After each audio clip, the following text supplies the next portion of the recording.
Yo, what's going on, guys? This is Houston Sports Talk back into the video today, and today I'm going to be talking about this NBA Finals Game 7 that we saw today as the Oklahoma City Thunder have beat the Indiana Pacers 103-91 to win the championship. Before I start talking about this game, that I actually think was not that bad of a game for a game where the Pacers lost one of their best players.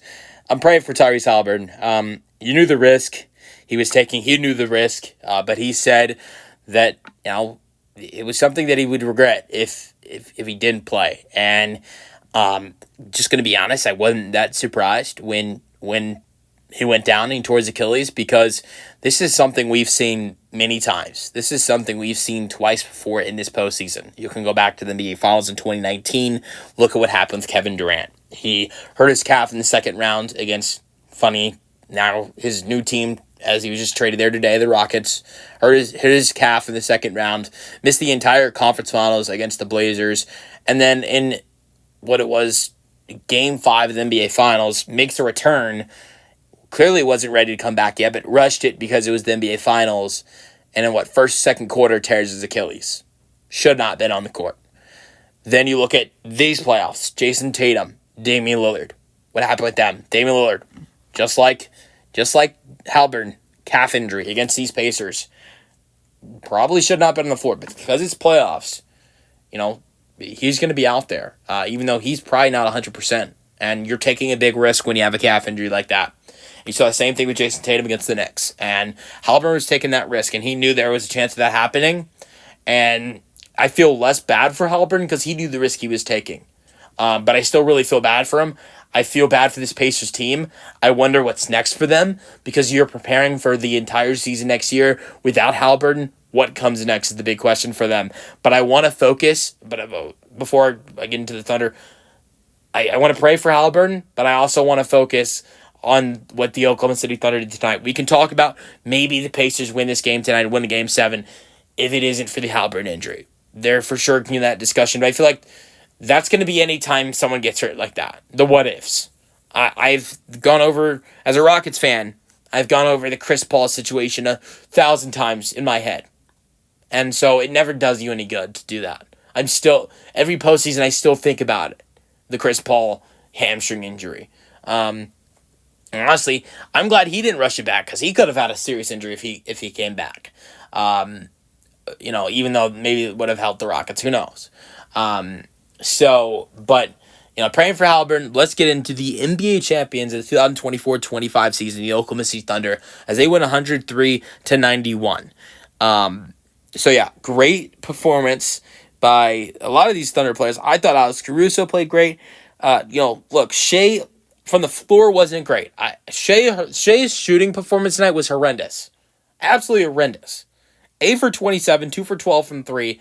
Might have been one of the best. Might have been one of the worst performances I've seen from the best player on a team of a closeout team in the NBA Finals. That's off the top of my head, but that was a really bad shooting performance for a guy, Finals MVP in the closeout performance. But this is where we can go over where Shai Gilgeous-Alexander was absolutely fantastic tonight. His 12 assists and only one turnover in 40 minutes. That's where he was great tonight. I'm not going to go into his shooting. 29 points is great, but 29 points is god-awful when you're shooting 8 for 27. But the 12 assists in 40 minutes and the only one turnover was the very impressive thing for me with Shai Gilgeous-Alexander tonight. We can also go over Chet Holmgren, who had the most blocks in NBA history in a Game 7 with 5 blocks. He was great tonight. He had 8 rebounds in 31 minutes, 18 points in 31 minutes, shooting 6 for 8 from the floor. Hardenstein was not bad in only 18 minutes. He had 7 points, 9 rebounds, 4 assists, shooting 3 for 4. Lou Dort, even though he didn't shoot well, he had one of the biggest shots of the game. His deep 3 from almost half court at the end of the shot clock was unbelievable. He had 9 points, but here's where Dort was also big. Offensive rebounds, giving the Thunder second chances in this game tonight. 3 rebounds. 3 offensive rebounds for Dort, 7 in total, 3 steals for Dort, and that was big. Alex Caruso's 10 points off the bench with 3 steals was huge. Kassan Wallace, 3 steals in the first half was huge, 10 points. So this Thunder team played great tonight. We can look into the free throws they got in this game, but the Pacers, the Pacers and Thunder, the free throws were not there was not much of a difference there. The Thunder shot 2 more than the Pacers. They made the same amount of free throws. There were, I think, some bogus calls for the Thunder tonight. There were some calls that maybe should have been made for the Pacers as well. But I think there were probably also both bad calls on both ends. But so it is what it is. I think the Thunder probably still would have won regardless. What hurt the Pacers the most in this game was Haliburton going down. He was playing really well. He had 9 points in 7 minutes, shooting 3 for 4 from 3. He was looking really nice, and then they lost him. And that was the risk he took with coming back and playing these last 2 games. I was really impressed that Haliburton was able to play 23 minutes in the last game without anything happening. But unfortunately for him, it's something that honestly I was thinking about in the last game, and when the last game happened and nothing did happen, I said to myself, "Oh, maybe this injury is not as terrible to the point where he can maintain something like what happened with Durant, Tatum, or Lillard happening to him."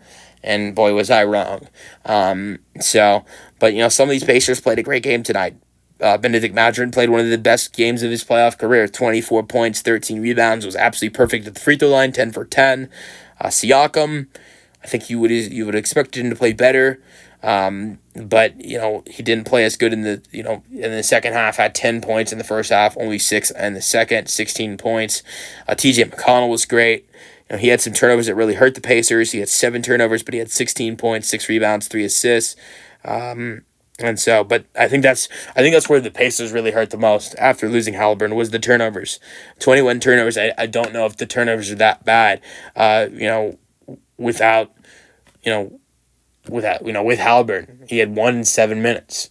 McConnell had 7. McConnell did great. He was great in this game tonight in 28 minutes. But I don't think Haliburton would have been as bad with the turnovers. And you look at some of the other guys that had a lot of turnovers. I think the offense would have been a lot more calmer with Haliburton. McConnell